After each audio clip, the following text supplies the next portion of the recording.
మరి సమయం ఇచ్చిన దేవునికి వందనాలండి. అలాగే మరి పాస్టర్ గారికి కూడి వచ్చిన మీ అందరికీ కూడా వందనాలండి.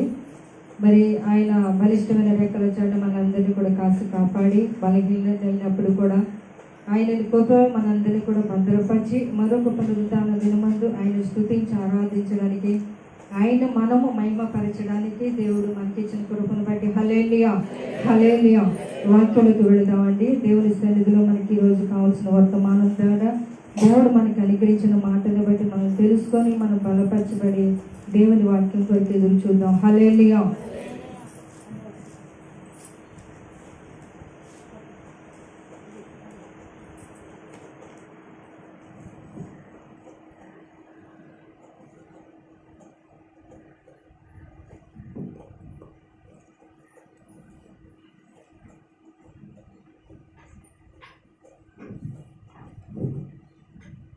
హల్లెలూయా.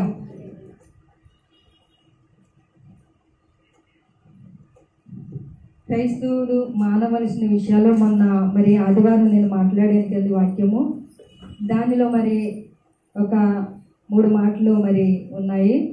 దాన్ని మనం పూర్తి చేసుకుందామండి. క్రైస్తవురాలైనటువంటి వారు, దేవుని పిల్లలైనటువంటి వారు, విశ్వాసులైనటువంటి వారు దేవుని సన్నిధిలో ఆయన మనలో ఉన్న పరిశుద్ధతను చూడడానికి దేవుడు ఇష్టపడుతున్నాడు కనుక దేవుని పిల్లల్లో ఉన్న హృదయము కల్మషములు కూడా దేవుడు తీసివేసుకొని ఆయన కొరకు బ్రతకమని దేవుడు కోరుకుంటున్నాడు కనుక అందులో ఉన్న కొన్ని మాటలు మనం చెప్పుకుందామండి. మనం చెప్పుకున్న మాటలు ఇక్కడ కపటం మానాలండి. ఏది మానాలండి? మనం మాట్లాడాను కదా, మొట్టమొదటికి ఏం మానాలి? మనం క్రైస్తవులైనటువంటి వారు కపటం మానాలి, కీడును మానాలి, కొండములు మానాలి, అసూయ మానాలి, అతిశయం మానాలి, ఆగ్రహం మానాలి, అంటే కోపము మానాలి, దూషింపబడటం మానాలి, దూషించటం మానాలి. అలాగే దేవుని సన్నిధి ఇవన్నీ కూడా దేవుడు మనతో మాట్లాడి ఉన్నాడు. హల్లెలూయా హల్లెలూయా.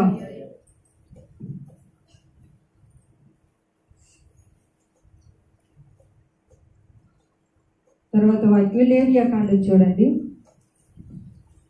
ఇక్కడ రెండింటికి సరిపోతుంది. లేవియా కాండము 19వ అధ్యాయం 11వ వచనం చదవండి.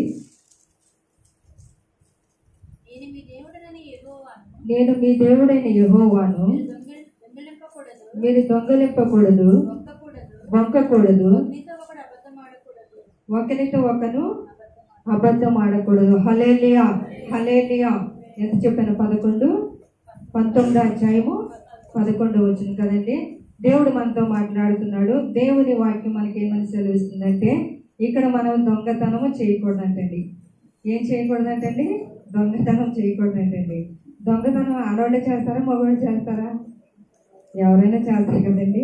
దొంగతనం అనేది ఎవరైనా చేస్తారు. వాళ్ళు దొరికింది ఏదైనా ఉంటే ఇంటికాడన్నా లేకపోతే వీధిలో ఉన్నాయి ఎక్కడ ఉన్నాయి ఒకటి పట్టుకుపోతూ ఉంటారు. ఇక్కడ చాలా మంది కూడా క్రైస్తవుల్లో కూడా నేను చాలా మంది చూసానండి. ఎవరింటికైనా రావడం లేకపోతే అది వాళ్ళకి ఇష్టమైతే అది వాళ్ళు పట్టుకెళ్ళిపోవడం. ఇదే క్రైస్తవునికి తగదని దేవుడు హెచ్చించలుస్తుంది కనుక దేవుడు మాట్లాడుతున్నాడు. నేను మీ దేవుడినైనా యెహోవాను, మీరు దొంగలింపకూడదు, బొంకకూడదు, ఒకరితో ఒకడు అబద్ధములు ఆడకూడదని దేవుని వాక్యం చదివిస్తుందండి. దేవుని సన్నిధిలో దేవుని పిల్లలైనటువంటి దేవుని వాక్యము కొరకు దేవుని సన్నిధిలో దేవుని వాక్యమును మనం ఎదిగే వారు ఎలా ఉండాలంటే, ఇక్కడ దేవుని సన్నిధిలో దేవుని వాక్యమును మనం బలపరచబడాలంటే మనం మొట్టమొదటిగా దొంగతనం అనేది చేయకూడదని దేవుని వాక్యం చదివిస్తుందండి. ఇక్కడ దొంగతనము అనేది మన మనసులోకి వచ్చినప్పుడు చిన్నది చూసినా పెద్దది చూసినా ఎవరైనప్పుడు కూడా అది చేయాలని తలంపు ఆలోచన కలిగి మనం ఇంకా చేయడానికి దాన్ని మనం ఇష్టపడినప్పుడు చేయాలని ఆశ కలిగినప్పుడే మనం చేయగలుగుతామండి. ఎక్కడికైనా మనం వెళ్ళి చూసినప్పుడు ఇది మనకి లేదు కదా, లేదా ఇది మనం పట్టుకుపోదాము, లేదా మనం తీసుకుందాం, ఎవరు చూడట్లేదు కదా అని ఒకసారి మనం ఆలోచించి దాని మీద మనం మక్కువ చూపించామనుకోండి, దాని విషయంలో ఈరోజు చిన్నదవ్వచ్చు, రేపు పెద్దదవ్వచ్చు, తర్వాత ఇంకోటి ఇంకా అలాగా అలవాటు అయిపోయి మన మీద ఉన్న సాక్ష్యము, మన మీద ఉన్న మాటను, మన మీద ఉన్న మంచితనాన్ని, మన గౌరవాన్ని పోగొట్టుకుంటామని దేవుని వాక్యం చదివిస్తుంది కనుక ఇక్కడ క్రైస్తవులైనటువంటి వారు దొంగతనం అనేది మనము చేయకూడదండి. చాలా మంది గిన్నెలట్టుకు పోతారు, బట్టలట్టుకు పోతారు, అయ్యట్టుకు పోతారు, ఇయ్యట్టుకు పోతారు. చాలా మంది మా ఇంటికాడికి కూడా చాలా మంది పట్టిపోయారండి. మా ఇంటికాడికి కూడా చాలా మంది తీసేసేవారు. కానీ మన పిల్లలైనా లేకపోతే పిల్లలు కూడా చేస్తూ ఉంటారు. ఎవరింటికైనా వెళ్ళినా లేకపోతే అదని ఇదని లేకపోతే స్కూల్లో పెన్నులని లేకపోతే పెన్సిల్ అని ఇవన్నీ కూడా చేస్తూ ఉంటారండి. అప్పుడు మన తల్లిదండ్రులు వాళ్ళు ఏం చెప్పాలి, బాబు ఇది మంద కాదురా బాబు, ఇది మంద కాదు, ఇది నువ్వు తేకూడదు, లేకపోతే నీకు కొనుక్కుంది కానీ లేకపోతే వాళ్ళు ఇస్తే నువ్వు తీసుకో అని ఇటువంటి మాటలు మనం చెప్పి వారిని మంచి మార్గంలో నడిపించడానికి మనం నిలబడాలి. అలాగే సిమ్యా అజోలు కూడా చిన్నప్పుడు వారు ఏదైనా తెస్తే మేము అది తీసుకునేవాళ్ళం అండి. ఇది నీకు లేదు కదా, ఈ పెన్సిల్ ఈ పెన్న ఎక్కడదని మేము అడిగేవాళ్ళం, అది తీసుకునేవాళ్ళు. లేకపోతే అది మా ఫ్రెండ్ ఇచ్చారని చెప్పేవాళ్ళు. లేకపోతే ఒకవేళ ఎవరిదన్నా తెస్తున్నారేమో మీరు అలా చేయకూడదు, అలా తీసుకురాకూడదని మేము మందలిస్తూ ఉండేవాళ్ళం అండి. అలాగే మనము కూడా దేవుని సన్నిధిలో మనం దొంగతనం అనేది చేయకూడదు. ఈరోజు దేవుని పిల్లలైనట్టు వారు శరీరంగా దొంగతనాలు చేయడం కంటే మనం ఆత్మీయంగా ఎదుగుతున్నాం కనుక ఆత్మీయంగా మనం దేవుని సన్నిధిలో దేవుని వాక్యాన్ని మనం దొంగిలించకూడదు, దేవుని పరిచర్యను మనం దొంగిలించకూడదు, దేవుని ఆరాధన మనం దొంగిలించకూడదు. దేవుని ఇచ్చే దానిలో నీకు ఈరోజు ఎంతైతే ఇస్తున్నాడో అంత నమ్మకంగా దేవునికి నువ్వు ఇచ్చేవనుకో నిన్ను దేవుడు అనేకమైన రేట్ల మీద నేను ఆశీర్వదిస్తాడని దీవిస్తాడని దేవుని వాక్యం తెలియజేస్తున్నది. కనుక దేవుని సన్నిధిలో నేను నీ దేవుడైన యెహోవాను కనుక మీరు దొంగలింపకూడదు. దొంగిలించిన వారు ఏం మాట్లాడతారండి, ఎవరన్నా చూసారనుకుని అమ్మ నువ్వు అది తీసావు కదా బాబు, అది తీసావు కదండి, లేదు లేదండి మేము చూడలేదండి, మేము తీయలేదండి, మేము చేయలేదండి, మేము పట్టుకెళ్ళలేదని ఇటువంటి మాటలు బొంకేస్తారు కదండి. బొంగుతారా లేదా? బొంగుతారు కదా, మీరు చూసారా? బొంకేస్తారు. అలాగే మనం దొంగలించడం ఒక పాపము, అలాగే బొంకి అబద్ధాలు చెప్పడం మరొక పాపము. కనుక దేవుని వాక్యంలో మనకి దేవుడు తెలియజేస్తున్న మాటను బట్టి మనము దొంగలింపకూడదు. మనం ఈ రోజున దేవుడు ఇచ్చింది ప్రతిదీ కూడా దైవ భాగాలు దొంగిలించడం, ఆరాధన దొంగిలించడం, దేవుని పరిచయం దొంగిలించడం, దేవుని పనిని మీద ఆశ పెట్టుకోకుండా ఆసక్తి లేకుండా ఏవేవో పనులు కోలుకొని ఆలోచన కలిగి ఉంటూ ఇవన్నీ కూడా దేవుని సన్నిధిలో మనం దొంగిలిస్తున్నామని దేవుని వాక్యం మనం తెలియజేస్తున్నది. కనుక ఇక్కడ క్రైస్తవుడైనట్టు వాడు మనం దొంగతనము చేయకూడదు, బొంగకూడదు. అలాగే ఒకరితో ఒకరు అబద్ధములు ఆడకూడదని దేవుని వాక్యం చదివిస్తుందండి.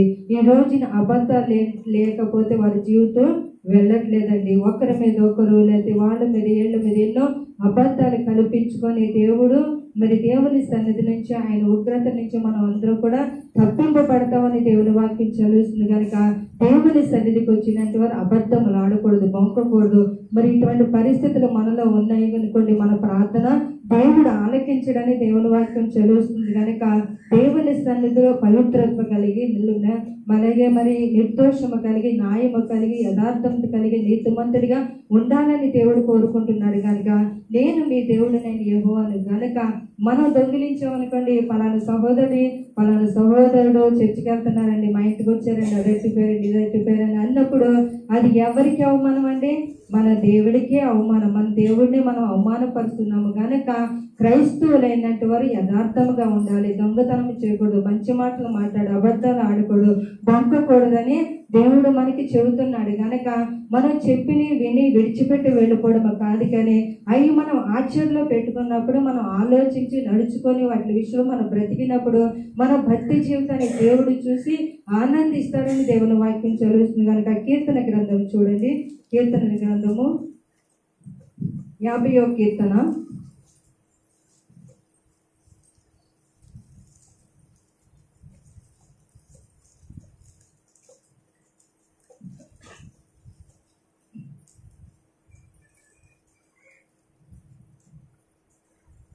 50వ కీర్తన 17 చదవండి.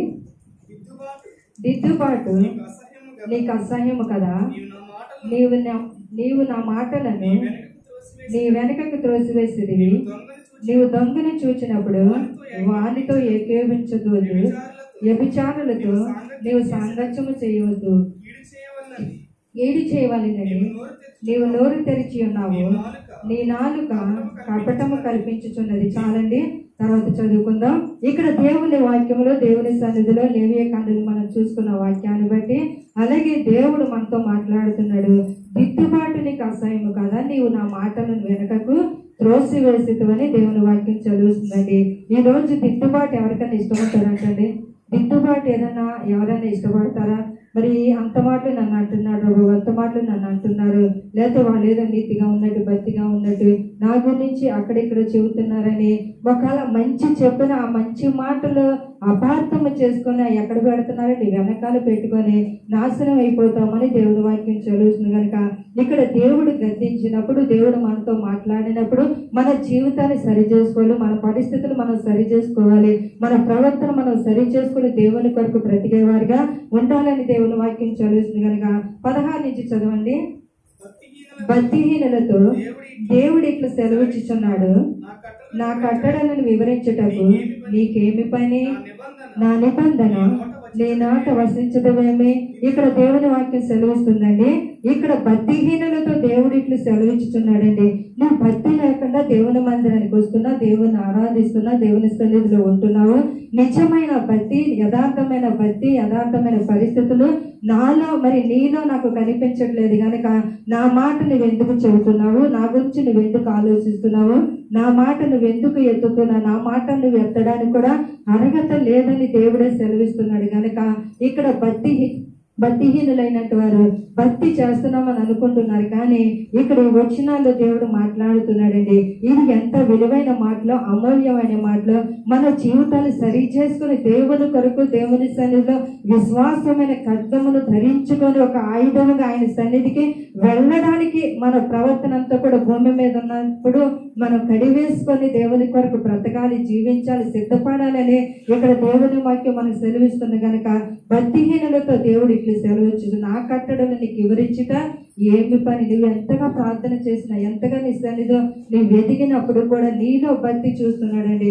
ఎవరికి వారినే భక్తిని చూస్తాడు, కానీ మనందరినీ కూడా దేవుడు చూస్తున్నాడు. కానీ ఎవరు చూడట్లేదని మనం అనుకోవచ్చు, కానీ ఇక్కడ దేవుని సన్నిధిలో మరి ఎలా ఉండాలని దేవుని వాక్యం సెలవుస్తుందంటే ఇక్కడ క్షమించాలని దేవుని వాక్యం సెలవుస్తుంది. మనలో ఏముండాలండి? ఇక్కడ క్రైస్తవుడు ఉండవలసిన మరి విషయంలోనే మనము ఎదుటి వారిని క్షమించాలి, ఎదుటి వారి విషయంలో మనం ప్రేమగా ఉండాలని దేవుని వాక్యం చదువుతుంది కనుక నా నిబంధన నీ నోట వచించడమేమి? ఇక్కడ నీవన్నీ కూడా నేను చెబుతున్నాను కదా, ఇక్కడ దిద్దుబాటు నీకు చెబుతున్నాను. మంచి విషయంలో, మంచి ప్రవర్తన, మంచి మాటల్లో, మంచి ఫలానా పరిస్థితుల్లో నేను ఉండమని నీకు సెలవిస్తున్నాను కదా, ఎందుకు నీవు ఇలా ఉన్నావు? అందుకని నా మాట నువ్వు ఎత్తడానికి కూడా, మాట్లాడడానికి, నువ్వు చెప్పడానికి కూడా నేను అర్హత లేదని మనలో ఉన్న గుణ లక్షణాలు దేవుడు చూస్తున్నాడండి. ఇది ఎంత భయంకరమైన మాటలండి. ఈ మాటలు చదివినప్పుడు నాకు చాలా బాధ వేసింది, భయం వేసింది. దేవుని అని ఇంకా భయం కలిగి, భక్తి కలిగి బ్రతకాలని ఆలోచన కలిగిందండి. ఇటువంటి చక్కటి మరి మాటలు మన హృదయాన్ని, మన జీవితంలో సరిచేసే మరి ఒక దిద్దుబాటు కలిగిన దేవుని వాక్యము, దేవుని సన్నిధులు ఇక్కడ క్రైస్తవులు అయినట్టు వారు చాలా మంది కూడా మరి వారి జీవితాలు మార్చుకొని, వారి బతుకులు మార్చుకొని, వారి పాపము జీవితాలు మార్చుకొని, అలాగే క్రైస్తవులు సేవకులైనట్టు వారు ఎన్నో మరి పరిస్థితుల నుంచి ఈ రోజున మంచిగా నిలబడి దేవుని మాట చెబుతున్నారంటే దేవుని కొరకు బ్రతికి దేవుని కొరకు నిలబడ్డారు గనక దేవుడు వారు అందరినీ కూడా వాడుకుంటున్నాడండి. హల్లెలూయా, హల్లెలూయా. ఇక్కడ దిద్దుబాటు నీకు అసహ్యం కదా, నీవు నా మాటలు వెనకకు త్రోసివేసిదివేమి? ఇక్కడ చాలా మంది కూడా పాస్టర్ గారు చెబుతూ ఉంటారండి, యవనస్తు పిల్లలకి లేకపోతే పెద్దవారికి కొన్ని విషయాలు మాట్లాడుతూ ఉంటారు. మా పలానా చోటికి వెళ్ళకూడదమ్మా, పలానా చోటికి మీరు చేయకూడదాం, ఇది మంచిది కాదమ్మా, మీ భవిష్యత్తులో మంచిది కాదేమో. అప్పుడు చెప్పినప్పుడు కొంతమంది ఆలోచించి నడుచుకొని మరి మంచిగా ఉండే పరిస్థితులు ఉన్నారు. లేకపోతే కొంతమంది మరి పెడచెవిని పెట్టి ఆ మాటల పక్కన పెట్టి మరి ఇటువంటి మరి నరకానికి వెళ్ళిపోయే మరి దేవుని నిర్లక్ష్య పెట్టే మాటలు వదిలిపెట్టి దేవుని కొరకు బ్రతకాలని ఆశ వాళ్ళు లేదు కనుక మాస్టర్ గారు చెప్పినందుకు కూడా లేకపోతే చూద్దాంలే, లేకపోతే పక్కన పెడదాం, ఆలోచిద్దాంలే, ఇవన్నీ ఎవరైతే నిర్లక్ష్యం కలిగి ఉంటారో వారందరినీ కూడా దేవుడు ఇష్టపడడని దేవుని వాక్యం చదువుతుంది కనుక ఒక సహోదరు ఉండేదండి. ఆ సహోదరి తన కుమారుడి విషయంలో మేము ప్రార్థన చేసామండి. ప్రార్థన చేస్తే మరి ఆవిడ కూడా ప్రార్థన విశ్వాసే కనుక మేము ప్రార్థన చేసాం. ప్రార్థన చేసినప్పుడు అమ్మ కుమార్తె నీ కుమారుడికి ఆ కుమార్తెకి వివాహం అవదు, దేవుడు మాకు చూపించాడు, మాట్లాడాడు అని మేము చెప్పామండి. మాస్టర్ గారు చెప్పారు, నేను చెప్పాను. లేదండి దేవుడు నాకు చూపించేస్తున్నాడండి, దేవుడు నాతో మాట్లాడేస్తున్నాడు, ఆ అమ్మాయి మా ఇంటికి వస్తుందని, మా అబ్బాయిని చేసుకుంటుందని, ఇంటికి వచ్చి బట్టలు ఉతికేసినట్టంట, వంట చేసేసినట్టు అత్తగారికి చక్కగా భోజనం పెట్టినట్టు ఇవి దేవుడు చూపించాడంట ఆవిడకి, చూపించాడంటండి. మేము చెప్పాము, మాస్టర్ గారు చెప్పాను, నేను చెప్పాను, అవ్వదు, అది మంచిది కాదు, అది దేవుని పిల్లలు, అది మీరు తప్పు చేస్తున్నారో మేము చెప్పామండి. చెప్తే అది నిర్లక్ష్యం పెట్టారు. కానీ అది ఆమె చూపించిందే దేవుడు జరిగించాడంటారా? జరిగించరా? మేము చెప్పిందే వాడి జీవితంలో జరిగింది. ఆ అబ్బాయి వేరొక అమ్మాయిని చేసేసుకున్నాడు, తను అనుకున్న అమ్మాయిని చేసుకోవాలా. ఇది ఎవరు చెప్పిందండి? దేవుడు చెప్పిందే కదా. వాడి దిద్దుబాటు చెప్పాం, మంచి మాటలు చెప్పాం, ఇది అవ్వదని చెప్పాం. మాకు అవుతుందండి, దేవుడు మాకు మా అబ్బాయికి చూపించేస్తున్నాడండి, నాకు దేవుడు మాట్లాడుతున్నాడండి. ఇవి వాళ్ళ పరిస్థితులు ఇప్పుడు ఏమైనా బాగున్నాయంటారా? ఎందుకో బాగాలేదండి. అవతల వాళ్ళు అలాగే ఉన్నారు, ఇవతల వాళ్ళు కూడా అదే పరిస్థితుల్లో లోకంలో ఉన్నారు, శాపంలో ఉన్నారు. ఏదో దేవుణ్ణి ఆరాధిస్తున్నాం అని అనుకుంటున్నారు, కానీ నిజమైన విశ్వాసం, నిజమైన వాక్యంలో నడవట్లేదు. అలాగే దిద్దుబాటు, మరి ఎవరైనా, మరి సహోదరులైనా, ఇంట్లో వారైనా, పెద్దవారైనా, ఎవరైనా మన ప్రవర్తన, మన జీవితం, మన పరిస్థితులు బాగాలేదన్నప్పుడు మనం ఆలోచన కలిగి ఉండాలండి. ఇది ఎందుకని మనతో మాట్లాడుతున్నారు, ఇది నాలో ఉందా, ఈ తప్పు నాలో ఉందా, ఈ ప్రవర్తన నాలో ఉందా తెలుసుకొని విధేయత కలిగి ఉంటే దేవుడు వారిని దీవిస్తాడని దేవుని వాక్యం చదివిస్తుంది. కనుక దిద్దుబాటు నీకు అసహ్యం కదా. ఇక్కడ నీకు మరి నా మాటలు వెనకకు త్రోసింది. ఇక్కడ చెప్పిన మరి సేవకురాలు చెప్పిన మాటలు ఆమె వెనక్కి వేసుకున్నది, వెళ్ళింది ఎక్కడో మరి తెలియని పరిస్థితుల్లో ఆమె పడిపోయినది. కనుక ఇక్కడ ఆమె ఆ రోజు మేము చెప్పింది విని, ఇది సేవకులు, దేవుడు మాట్లాడుతున్నాడు, ఇది మంచిది కాదని విడిచిపెట్టయితే వాళ్ళు ఒక స్థితిలో ఉండేవారండి. నిజమండి, ఒక స్థితిలో ఉండేవారు. దేవుడు మాతో మాట్లాడుతున్నాడంటే సేవకుల కంటే ఎక్కువగా మీతో మాట్లాడతాడా? పరిశుద్ధత ఉండదు, కల్మషం ఉంటుంది, సహోదరుల పట్ల ప్రేమ ఉండదు, అసూయ ఉంటుంది, ఇవన్నీ కూడా కలిగి ఉండి దేవుడు మీతో మాట్లాడుతున్నాడా? కానీ మేము చెప్పినప్పుడు సరే అమ్మా మీ ఇష్టం అయితే, ఇంకా మీకే అప్పచెప్పేస్తున్నాం, మీరే చూసుకోండి, మేము వదిలిపెట్టాం. కానీ దేవుడు వారి విషయంలో ఇప్పుడు కూడా ఆ శాపం వాళ్ళ మీద ఉండిపోయింది. అందుకనే దేవుని మాట వినాలి, సేవకుల మాట వినాలి, దిద్దుబాటు మనం నేర్చుకోవాలి. దిద్దుబాటు మనకు అసహ్యంగా ఉండకూడదు, ఇష్టం లేనట్టు వారిగా ఉండకూడదు. ఎందుకని అంటే వారు చెప్పింది మంచి మాటలే, అందుకే మంచి ప్రవర్తన, మంచిగా నడవమని దేవుడు మనతో మాట్లాడుతున్నాడు. దేవుడు మాట్లాడిన మాట సేవకుల నోటు ద్వారా దేవుడు పలికిస్తాడు. కనుక మనం విధేయత కలిగి అనుసరించి నడుచుకుంటే దేవుని కృప మనకి తోడుగా ఉంటుందని దేవుని వాక్యం చదువుతుంది. కనుక అలాగే 18వ వచనం చూడండి, నీవు దొంగని చూచినప్పుడు వానితో ఏకోపించవద్దు, వ్యభిచారులతో నీవు సాంగత్యము చేయవద్దు. ఇక్కడ దొంగని చూసినప్పుడు నీవు వానితో సహవాసం చేయొద్దు, సాంగత్యం చేయొద్దు, వారి జతగా మీరు వెళ్ళొద్దు, వారి తోడిగా మీరు ఉండొద్దని దేవుని వాక్యం చదువుతుందండి. ఒక దొంగ మనతో వచ్చాడనుకోండి, మనల్ని చూసి వాళ్ళు ఏమంటారు? చూసిన వారు వీళ్ళు కూడా సహవాసం కలిసిండ్రు, అదే సహవాసంలో నడుస్తున్నారు, అదే పద్ధతిలో నడుస్తున్నాడు, ఈవిడేదో మంచిదనుకున్నాము, లేకపోతే ఇతనేదో మంచోడు అనుకున్నాము, వాళ్ళతోటి సహవాసం చేస్తున్నాడని మనకి కూడా అక్కడ చెడ్డ మార్పు వస్తుంది. కనుక ఒక దొంగని చూచినప్పుడు, ఒక వ్యభిచారిని చూచినప్పుడు వారితో మనం సాంగత్యం చేయకూడదు, దూరంగా ఉండగాలి. దేవుని భక్తిలో మనం ఎదిగి ఫలించాలంటే, దేవుని కొరకు మనం జీవించాలంటే, ఇవన్నీ కూడా దేవునిలో మనం ఉండాలంటే ఇవన్నీ కూడా మనలో ఉండకూడదని దేవుని వాక్యం చదివిస్తుంది. కనుక ఇక్కడ వ్యభిచారం అంటే విగ్రహారాధకుల జోలికి కూడా మనం వెళ్ళకూడదండి. విగ్రహారం చేసేవారు మరి పరిస్థితులు కూడా మనము నేర్చుకోకూడదండి. విగ్రహారాలు చేసే పద్ధతుల విషయంలో కూడా మనం ఆలోచించకూడదు, ఇష్టపడకూడదు, వెళ్ళకూడదు, వాటికి దూరంగా ఉండి వాటిని మనం దూరపరచుకుంటే దేవుని సత్యమైన దేవుడు, నిత్యం ఉండే దేవుడు, ఆయన రక్షకుడు యేసు గనుక, ఆయన నమ్మకమైన దేవుడు గనుక ఆయన మనలో ఉన్నాడని దేవుడు మాట్లాడుతున్నాడు. గనుక ఇక్కడ మనం ఎవరితో సాంగత్యం చేయాలంటే, ఇక్కడ కీడు చేయవాలని నీవు నోరు తెరిచున్నావు, నా నాలుకను కపటము కల్పించుచున్నదని దేవుని వాక్యం చదివిస్తుందండి. ఇవి మనలో ఉండకూడదు, ఒకరి విషయంలో ఒకరు మనకి క్షమించి మరి మంచిగా ఉండాలని దేవుని వాక్యం చదివిస్తుంది. అలాగే మనకి సమయం అవుతుంది కనుక 20వ వచనం చదవండి, మనం ముగించుకుందాము. పాస్టర్ గారు కూడా మాట్లాడతారు. నీవు కూర్చుండి నీ సహోదరుల మీద కొంటుములు చెప్పుచున్నావు, నీ తల్లి కుమారుని మీద అపనిందన మోపుచున్నావు. ఇక్కడ దేవుని వాక్యం చూడండి, నీవు కూర్చుండి నీ సహోదరుల మీద కొండములు చెప్పుచున్నామని దేవుని వాక్యం చదువుతుందండి. లేవియా కాండలో చూసాం కదండి, దొంగతనము చేయకూడదు, కొండములు చెప్పకూడదు, అబద్ధములు చెప్పకూడదు. నీవు కూర్చుండి నీ సహోదరుల మీద కొండములు చెప్పుచున్నావు.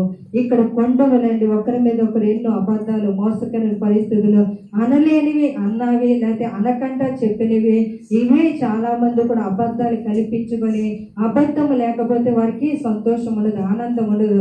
అబద్ధం ఉంటేనే వారి జీవితంలో సంతోషం. కనుక ఇవన్నీ కూడా క్రైస్తవులైనటువంటి వారి ఇటువంటి విషయంలో పడిపోయి దేవునికి దూరం అవుతున్నారని దేవుని వాక్యం చదువుతుంది. కనుక నీ సహోదరుల మీద, నీ తల్లి కుమారుల మీద, అంటే ఒక మనందరూ కూడా సంఘము కదండి, ఇది దేవుని సంఘము కనుక దేవుల్లో ఉన్న మీరందరూ కూడా దేవుని పిల్లలు కనుక, ఇలాగే మరి ఇక్కడ ఆత్మీయ తల్లి తండ్రులు మీరందరూ ఒక సంఘముగా ఉన్నారు. ఇక్కడ తల్లి కుమారుల మీద మీరు ఒకరి మీద ఒకరు అబద్ధాలు చెప్పుకోకూడదు, నిందలు వేసుకోకూడదు, అలాగే అపహాసం చేసుకోకూడదు, లేనిపోయిన మాటలు చెప్పుకోకూడదని దేవుని వాక్యం చదివస్తుంది. కనుక వీటి విషయం మనం జాగ్రత్తగా ఉంటే నిన్ను నువ్వు కాపాడుకున్నట్లే. ఎవరి జీవితం నీకు ఎందుకండి, మన జీవితం మనం కాపాడుకోవాలి కదా, మన పరిస్థితి మనం కాపాడుకోవాలి కదా. ఒకరి గురించి చెప్పుకోవడం ఎందుకు, మన జీవితం ఎలా ఉందో, మన మాటలు ఎలా, మన పద్ధతులు ఎలా అందరూ చూస్తున్నారు. కనుక దాని విషయంలో మన ప్రవర్తన కాపాడుకొని, కానీ నీకు మనుషులు ఇష్టం ఉండొచ్చు, ఇష్టం లేకపోవచ్చు, కానీ దేవుడు ఒకడు చూస్తున్నాడు. కనుక దేవుని కొరకన్నా నువ్వు నిరీక్షణ కలిగి, విశ్వాసం కలిగి, నమ్మకం కలిగి, భక్తి కలిగి, దేవుని సన్నిధిలో ఆరాధించి దేవుని కొరకు బ్రతికే మరి బిడ్డగా నువ్వు ఉండాలని ఆశపడితే, ఎవరి గురించో, ఎవరి పాపాలో, ఎవరి దోషాలో, మన పాపాలు మనం మోసుకోలేక చచ్చిపోతున్నాం కదండి. మన కుటుంబాలు మనం తీర్చుకోలేక చచ్చిపోతున్నాం. మన బాధ్యతలన్నీ కూడా మనం మోసుకోలేకే చనిపోతున్నాం. ఇవన్నీ ఎక్కడి నుంచి వచ్చేస్తున్నాయండి? ఇంత భారము, పరిచర్య భారం ఉంది, మరి సేవకుల మీద భారం ఉంది, ఆత్మల రక్షణ మీద భారం ఉంది. ఇవన్నీ విడిచిపెట్టేశారు. ఒకరి మీద ఒకరు చెప్పుకోవడం, అపనిందులు, అబద్ధాలు చెప్పుకోవడం. పరిచర్య విషయంలో ఎవరైనా ప్రార్థన చేస్తున్నారు, ఆసక్తి కలిగి ఉన్నారా? అయ్యా పరిచర్య ఎదగట్లేదు, పరిచయ అభివృద్ధి కలిగించండి, ఎవరైనా ప్రార్థన చేస్తున్నారా? వీటికైతే సమయం ఉండదు కాదండి. లేనిపోని ఆటలన్నింటికి కూడా ఎంత సమయం అనండి. ఇంకా భర్తకి అన్నం ఉండదు, భోజనం ఉండదు, పిల్లలకు భోజనం ఉండదు, ఇంకా పొద్దుడు లెగ్గానే పాసమం కూడా కడుక్కోరండి. ఇవే మాటలు చెప్పుకొని బ్రతికేస్తూ ఉన్నారు. కనుక ఇవన్నీ కూడా దేవుడు చూస్తున్నాడు. కనుక దేవుని సన్నిధిలో దేవుని వాక్యం కొరకు మనం భయపడి బ్రతకాలని దేవుడు కోరుకుంటున్నాడు. ఇక 21 చదవండి. ఇట్టి పనులు నీవు చేసిన నేను మౌనయ్యుంటిని, అందుకు నేను కేవలము నీ వంటి వాడినని నేను అనుకుంటేవా? హల్లెలూయా, హల్లెలూయా. ఇక్కడ దేవుని వాక్యం చూడండి. ఇట్టి పనులు అంటే పైనుంచి మనం అన్ని కూడా చదువుకున్నాం కానీ చెప్పాను కదా, అవన్నీ కూడా వివరించుకున్నాం కదండి. ఇట్టి పనులను చేసేసి బ్రతికేస్తున్నావేమో, కానీ నేను చూస్తున్నా, నేను నీ వంటి మనుషుని కాదు. నీ వంటి మనుషుడు వల్ల నేను తొందరపడి వాడిని కాదు, తొందరపడి ఆలోచించి నేనేదో చేసేయాలని కాదు, కానీ ఇక్కడ నీ వంటి మనుషుని నేను అనుకుంటున్నావా? ఇక్కడ ఇవన్నీ కూడా నేను చూస్తున్నాను. ఇట్టి పనులు నీవు చేసిన నేను మౌనై ఉంటాను. ఎందుకు మౌనై ఉంటున్నాడు? ఎందుకు మౌనంగా ఉంటున్నాడు? ఎందుకు దేవుడు ఇంకా నిన్ను ప్రేమిస్తున్నాడు? ఇంకా ఎన్ని దోషములున్నా, పాపములున్నా, శాపములున్నా ఇంకా నిన్ను ప్రేమిస్తూ, నిన్ను కరుణిస్తూ, నీకు ఎన్ని కష్టాలు వచ్చినా, బాధలు వచ్చినా ఆయన ప్రేమను మనపై కనుపరుస్తున్నాడంటే కేవలం ఆయన కృపను బట్టే, ఆయన దయను బట్టే. ఆయన ఇంకా మనము మన పక్షాన ఉండి ఇంకా ఆయన ఓపిక కలిగి ఉన్నాడంటే దేవుడు ఇంకా మనల్ని పరీక్షిస్తున్నాడు. ఈ రోజు కాకపోతే మరో రోజు తెలుసుకుంటారేమో, మరో రోజు బతిగా ఉంటారేమో, మరో రోజు విశ్వాసంగా ఉంటారేమో. దేవుని పిల్లలు పాడైపోవడం ఆయనకి ఇష్టము కాదు. కనుక ఇక్కడ దేవుని సన్నిధిలో ప్రార్థన చేసి దేవుడు మనతో మాట్లాడుతున్నాడు. ఇట్టి పనులు చేసిన నేను మౌనై ఉంటిని, అందుకు నేను కేవలం నీ వంటి వాడిని అనుకుంటేవా? ఇవన్నీ కూడా మీ ఎదుట నేను ఉంచుతానని దేవుని వాక్యం చదువుతుంది. తర్వాత వచ్చిన చదవండి. అందుకు నేను కేవలం నీ వంటి వాడిని అనుకుంటే, అయితే నీ కన్నుల ఎదుటి సంగతులన్నీ వరుసగా ఉంచి నిన్ను గద్దిస్తాడంటే. హల్లెలూయా, హల్లెలూయా. ఇక్కడ చెప్పిన మాటలు, మనలో ఉన్న ప్రవర్తన అంతా కూడా ఇక్కడ మనం ఒకరిదొకర మరి ఒప్పుకోకుండా ఉండిపోవచ్చు, కానీ దేవుడు మన ఎదుట ఇదిగో ఫలాని మాట మాట్లాడు, ఫలాని పరిస్థితులు ఇదో, ఫలాని తప్పు చేసావు, ఫలాని పరిస్థితులు ఇవి ఉన్నావు, అలాగే నాలో దేవుని సన్నిధిలో దేవుని మాటను నువ్వు వినలేదు, దిద్దుబాటు నువ్వు వినలేదు, సేవకులు చెప్పిన మాట వినలేదు. ఇవన్నీ కూడా ఎక్కడ రాసి ఉంటాడంటండి? మన ఎదుటి ఇవన్నీ కూడా మనం వెళ్ళినప్పుడు దేవుని సన్నిధులు ఇవన్నీ కూడా మనలో మన ఎదుటి ఉంచి మన పాపాలు మన దోషాలన్నీ కూడా ఆయన తీర్పులోనికి తీసుకుంటాడు. కనుక మనం భూమి మీద ఉన్నప్పుడే దేవుని కొరకు బ్రతికేవారిగా, దేవుని సన్నిధి ఎదిగేవారిగా, దేవుని ఇటువంటి కల్మషమైన హృదయాలు, పాప జీవితంలో కల్మషములు, దోషములు ఇవన్నీ కూడా తీసివేసుకోవాలని దేవుని వాక్యం చదువుతుంది. కనుక నువ్వు క్రైస్తవుడిగా ఉండాలనుకుంటున్నావా? క్రైస్తవురాలుగా ఉండాలనుకుంటున్నావా? దేవుడు నీతో మాట్లాడుతున్నాడు. కనుక మనం ఒక్కరినొకరు క్షమించుకునే మనసు మనలో ఉండాలి. కనుక దేవుడు చూస్తున్నాడు కదా, దేవుడు నన్ను ఏమీ చేయట్లేదు కదా, దేవుడు నన్ను ఎందుకు కూడా ఏది కూడా చేయట్లేదని వాళ్ళ ఆలోచన వచ్చి ఇంకా అదే పద్ధతులు అదే పరిస్థితుల్లో నువ్వు ఉంటున్నావేమో. కానీ ఇవన్నీ కూడా మన ఎదుట దేవుడు ఉంచుతాడని దేవుని వాక్యం చదువుతుంది. కనుక ఆయన తీర్పులోనికి వచ్చినప్పుడు, ఆయన రాకడ వచ్చినప్పుడు మీరు మిమ్మల్ని ఎలా కాపాడుకోవాలి? ఈ లోకంలో పాప శాపములు ఉన్నారు కనుక భయంకరమైన జీవితం, భయంకరమైన పరిస్థితులు లోకము అల్లుముకొని ఉన్నది. కనుక దేవుని కొరకు మనం అందరూ కూడా బ్రతికి ఆయన కొరకు మనం అందరూ కూడా జీవిద్దామండి. ఇటువంటి కల్మషమైన పరిస్థితులు మీలో ఏమైనా ఉంటే తీసివేసుకొని దేవుని కొరకు బ్రతుకుదాం. దేవుడి మాటను దీవించును గాక. ఆమేన్.